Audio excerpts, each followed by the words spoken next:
Kremlin critic Alexei Navalny is back in court, this time on charges of defaming a World War II veteran who appeared in a government video. These are the latest pictures from Navalny inside of a courtroom in Moscow. He was recently sentenced to several years in jail for allegedly violating his probation in Germany while he recovered from a poisoning attack. Navalny's arrest sparked street protest across Russia. EU leaders have called for his release, further straining ties between the European Union and Russia. And on the story for us is DW's Aaron Tilton standing by in Moscow. Aaron, what's the latest legal move here really about? Well, Alexei Navalny is he's actually answering to slander charges surrounding statements he made online in the run-up to last year's constitutional referendum here in Russia. That was a referendum which basically, in effect, allowed Vladimir Putin or could potentially allow him to stay in power well into the 2030s. Now, of course, that's something that Alexei Navalny opposed. And specifically regarding the comments he made, he was focusing on a video released by Russia Today. Now, that's Russia's state broadcaster. And in the video, members of Russian society raised their support and voiced their support for this constitutional referendum. Now, Alexei Navalny labeled them as traitors, which resulted in the slander charges that he's facing today. Now, of course, this trial was originally slated to take place last year, but Navalny's poisoning with a Soviet-era nerve agent, Novichok, and then his resulting recuperation in Germany prevented the trial from taking place. Now, of course, he returned to the country earlier this year, was arrested, and that's part of the reason that prosecutors are now going ahead with this slander case. Aaron, any indications of potential verdict?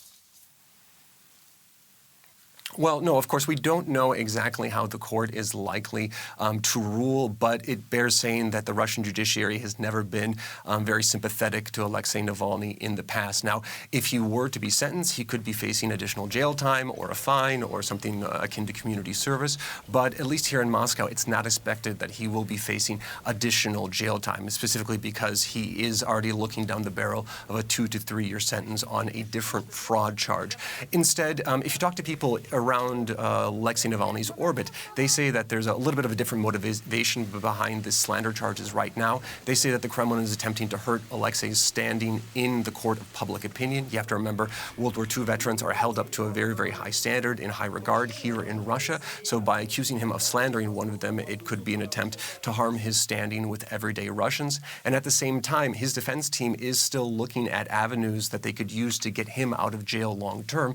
And this ties them up in court in a time where they could be using those resources elsewhere. So, of course, the position of the Russian government is that these are serious charges. But if you ask people surrounding Team Navalny, they say it's an attempt to basically harass them in the court of law. Okay, Aaron, I want to talk about on the diplomatic level internationally, because we had this very dramatic threat today from the foreign minister of Russia, Sergei Lavrov, saying that Moscow is ready to sever ties with the European Union. Just walk us through the backstory here and what such a move could mean. Well, I mean, on the face of it, it's kind of hard to take that threat seriously. I mean, you have to remember, the European Union is still the most important trading partner to the Russian Federation. It's also the largest source of direct investment within the country. So it's hard to imagine a scenario where Moscow and the EU could completely sever ties. And to be absolutely honest, I mean, the relationship has been leveled and loaded with sanctions since the Crimea conflict and since the conflict in Ukraine, and they're still talking to each other. They're still working with each other. So it's kind of hard to imagine a scenario where they could completely break off ties. And you also have to look at the context that these statements were made, and it was made on a live stream of a Russian journalist, Vladimir Solovyov, who is often considered to be one of the Kremlin's chief propagandists. He often gives the Kremlin an avenue to help shape the conversation within the country. So these statements, it does seem, because they were taking place in that live stream, it seems they were more intended towards domestic consumption as opposed to being some type of message directly labeled at the European Union. So I would say, well, of course, you have to take statements like this seriously. I would say this is more a little bit of saber rattling intended for domestic consumption rather than a threat directly at the EU. Aaron Tilton in Moscow, thank you. Thank you. Well, Alexei Navalny is also the focus of a growing diplomatic crisis between the EU and Russia that we've just been hearing about from Aaron. Moscow says that it's ready to cut ties with Brussels if the EU goes ahead with harsh economic sanctions. One possible target is a nearly completed gas pipeline between Russia and Germany. Some people say that linking these projects to human rights concerns is a really bad idea. Have a look. The Nord Stream 2 is ready. At least the German end of the nearly 2,500-kilometer-long pipeline. It starts here, in the Baltic Sea town of Lubmin. The receiving terminal with its thick pipes and heavy safety valves has been ready to go since the summer. Lubmin's mayor, Axel Vogt, is concerned that despite this, the Russian gas pipeline might never be operational. It would give us a very bad public image if we had an investment disaster of this magnitude and the political debate continued to be so heated. I suspect that would also scare off investors we'd like to keep. This 150 kilometers of pipeline has become a hot topic.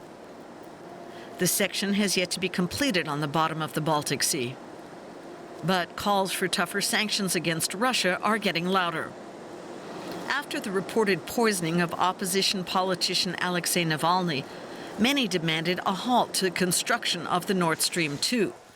Local authorities refused to believe that construction might be stopped.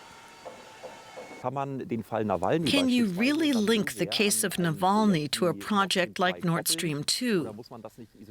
Wouldn't it be better to look at these two events separately, especially when the facts, at least according to my assessment, are not yet clear enough to place the blame on Russian government? The mayor is voicing the opinion of the citizens of Lubmin, a seaside resort on the Baltic Sea. Because of the coronavirus, there aren't enough tourists. But there are also very few locals on the beach. Their opinion is almost unanimous. People think everything the Russians do is bad. That's not right. Navalny is unimportant. Nord Stream is important. Can we afford to waste millions, billions? Compromises have to be made. I think it must be completed.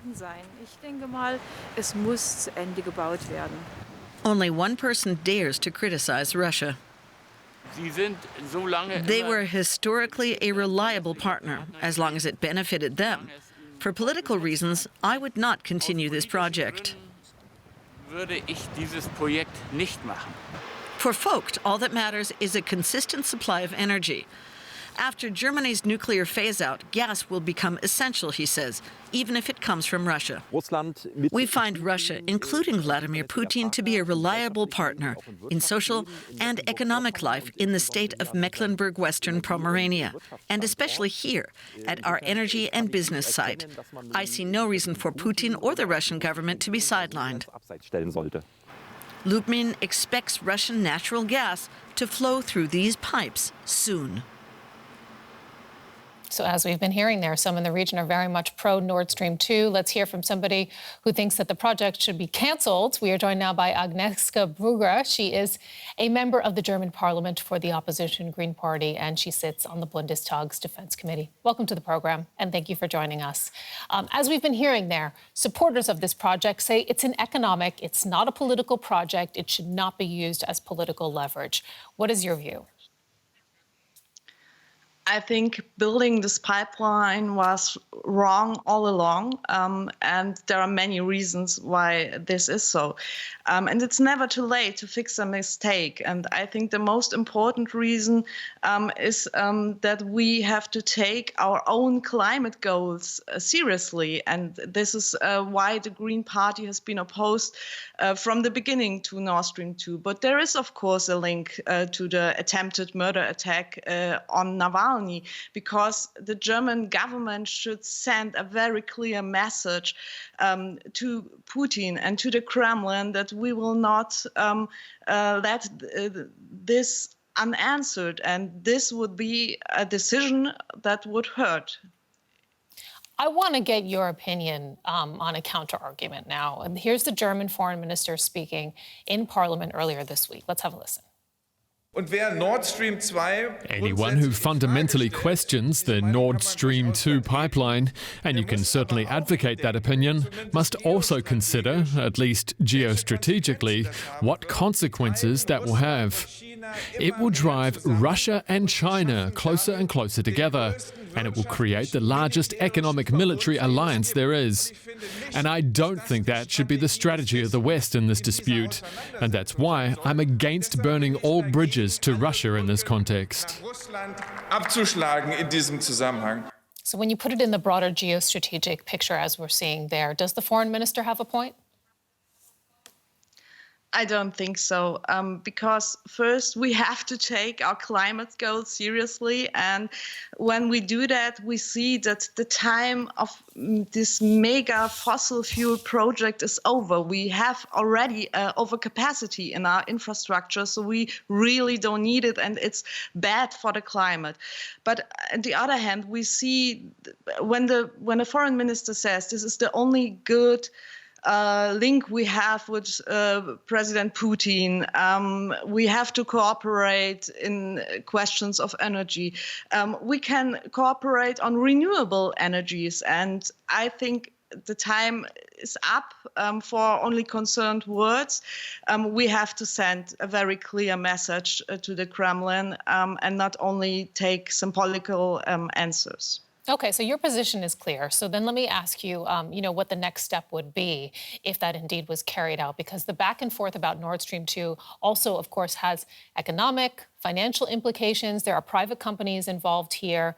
The project costs some 10 billion euros. Who should answer for the losses if the project is indeed killed? It's not really clear how to get out of this project. We don't have the contracts, and the German government does not answer many questions about it. The first step would be to withdraw the political support of the coalition, and I think it's the most important one if you want to stop that project. And then you have to look for a good way out. You have to look at the contracts, and there are still some issues, some legal issues about environmental impact assessments from the European side, or also about competition rules. So there are maybe many ways which could lead to an end of this project. Agnes Brugra, member of the German Parliament for the opposition Green Party, thank you.